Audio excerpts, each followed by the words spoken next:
because I'm not trying to prosecute any.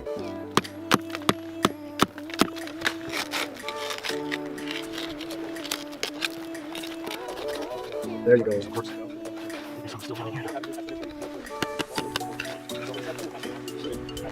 Everyone, once you toss it back on the sealants, once you toss it over, go ahead. Perfect. That's weird.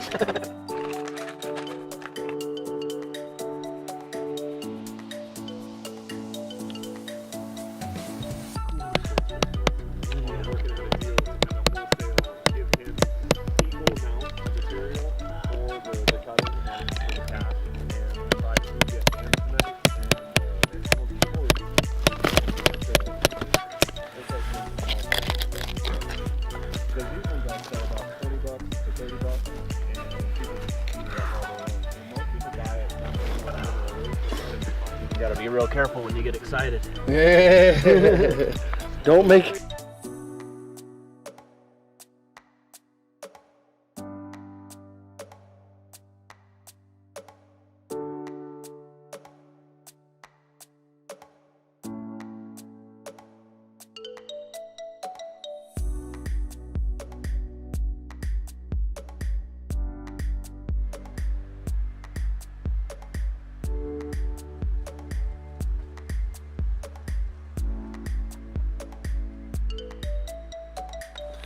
That was awesome.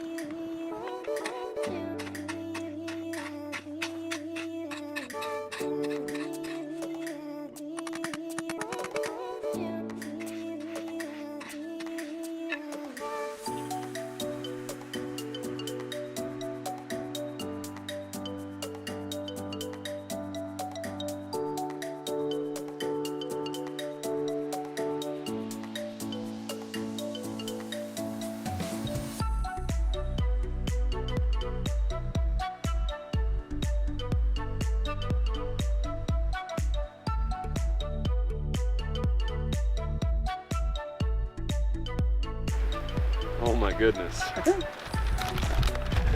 Whoa. And that's actually a top facet to it. That's a terminated crystal. That is. That guy is a whopper. The average size of a terminated crystal is probably about a third of this size that most people find, unless you've got a spectacular claim out in Lake George. But even those guys in Lake George don't have this dark, deep green color, and they're always usually a baby blue. This is a type of amazonite that is found in tiny pockets throughout Lake George, but our entire deposit is the same coloration and deep purity. This is a really good find. Technically, if this were cleaned up and you found the right buyer, you could get almost 150, 200 bucks for this right here. Nice. All right, putting on my YouTube face. Good thing there's editing. Okay. So, what's up guys? I'm glad you came out with us today, and I'm glad you're here, and I wanted to introduce Mark. Mark's out here to take a look and come see the awesome stuff we're playing with. In the same category as out having fun, we're also talking about things like responsible and ethical usage of the land. But not very many people I know can come out, find a crystal, and say they left the land as good as they found it in the process. The topsoil itself is what causes the growth, and what I refer to as gravels has almost no nutritional value. The reason that you would want to separate all of your vein, your gravels and topsoil, would be so that if there were anything in this vein that could potentially be hazardous to the environment, containing these in a safe stockpile keeps that material from potentially entering the watershed. Now, when you put it back, you wouldn't put the topsoil at the bottom of the hole and the vein on the top, and then it's a perpetual cycle as long as you keep and maintain the appropriate amount of topsoil. It will start to grow its own trees, its own bushes. It's a subalpine area, but that doesn't relieve us of the obligation of trying to mitigate our damage to the forest versus everybody else that I've noticed out there hand digging. If you don't fill in your holes, that's just strictly a bad idea. But even if you fill in your holes and you haven't replaced your topsoil, it's almost just as detrimental to the forest in the long run. We like to be responsible and ethical, and it may take us a little bit more time, but in the end, I feel a lot better about every crystal I pull out. Or what we could do is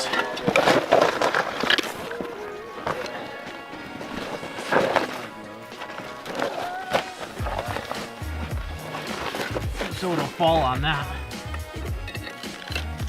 You ready? Yeah, look at that movement. I'm recording. All right.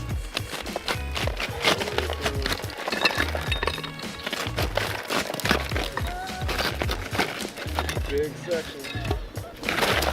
Wow. Oh! Look at that. You got gorgeous green, man. You hope to find an open pocket where you find crystals that you can physically remove nice and clean on their own. We had 5,000 Amazonite crystals come out of that other dig over there, out of nice clean pockets that only had mud instead of quartz. This guy's nice and heavy, but these were nice crystals, and they grow in like a pop can kind of a way. Yep. So this would have been 1, 2, 3, 4, 5, at least 6 big crystals. And they will make a twist or a turn and create nice large pockets. Oh, okay. But I'm anticipating when this bad boy makes a twist or a turn at this size, we're gonna get a pocket you can lay inside. Pounds of Amazonite. You know? Actually, really, my goodness. Okay, so this is a full, complete crystal. What it is these are the sides, and it grew going up. These are the top faces to it, and technically this guy is probably worth about $75 to $100. So the crystal is the Amazonite. Yep, and these are pieces of quartz and little bits of feldspar, and that's mica. So this is called a combination when it has multiple minerals all together.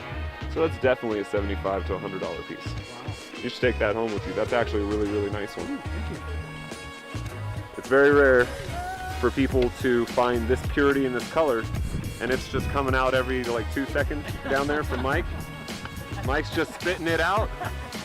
Mike's down there working. So you guys up there talking, I'm down here working. Mark, was that awesome? Give me a thumbs up. There we go.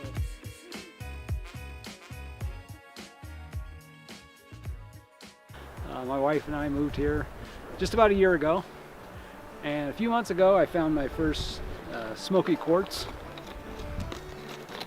literally on the street behind our house, and that got me hooked.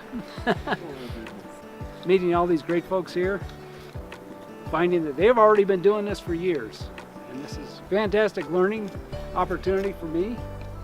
It's like having a treasure hunt. That's amazing. Searching for buried treasure. You know, what kid doesn't love that? And I'm still a kid at heart. That's fantastic. Oh, wait a minute, something shiny. No, it's nothing. But I'm always attracted to something shiny. I always tend to look for the shapes. So if I see something shiny, and I know I'm onto something. If you were to find these stuck together like that, it would be like $250, $300. Like if it was like that, it would easily be $200-300. And you're looking for a pocket. Somebody's Collector ornament piece. or something. That's Yeah, it's a collector's market. It's so crazy. You know? Looks like a bullet. Right? That's a stunning awesome. little. That is amazing. Just came right out. That thing was calling your name, Taryn, for millions of years, and it knew Well, it's going to be sit here. it always was gonna Yeah, find I'll its send way to this you. Joey. I'll send this Joey for sure. That is amazing.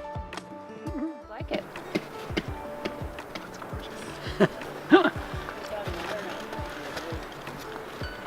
Yeah, actually, I think I have iron out at the house.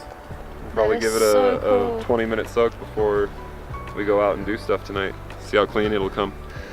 That'll make such a cool pendant too. Well, because I've got a moonstone that sits with a little end pebble. Right? Hey, if you find a bag of $100 bills down there, we're all splitting it, Mike. Right. Okay? Get to tell you this information. What? Let me get Sam on this story. That is amazing. So cute. Could have been ages ago or just recently, but the moss growing on Come it. on, that happened naturally. Right, I was like, I think that's a natural formation. So a lot of the digs you'll find rock with moss growing on it in the tailings. And that tells you an indication of how long ago it was dug up. So this is at least a 30, 40-year-old dig to get this much growth on it of that stuff.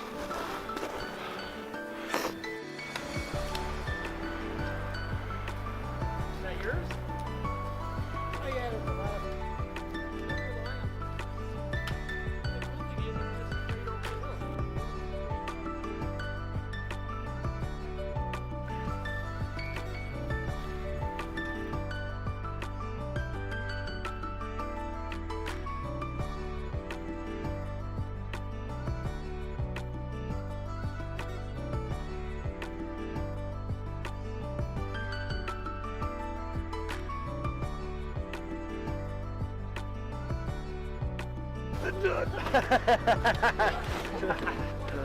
Lift them in there.